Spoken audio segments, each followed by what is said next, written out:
Hello guys, good afternoon. I'm Dennis of Dennis Car Rental. So sa ngayon guys, mag-exercise ako.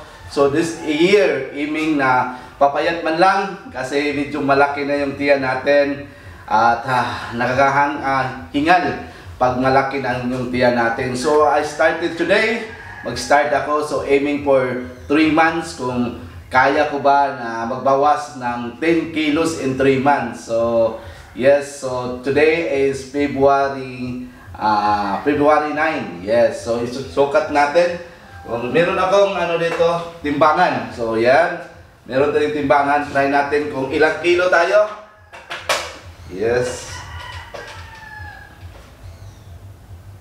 Yes, so na tayo sa 77.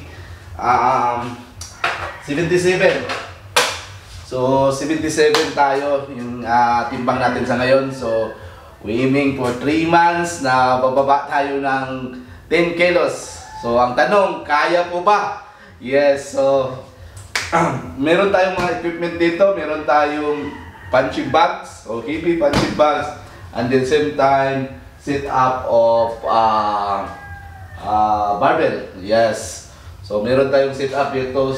So dito lang dito sa bahay namin. So, may available space ako kaya yan ginagawa ko. So meron din tayong bike dito kaya lang maganda lang ako sa simula.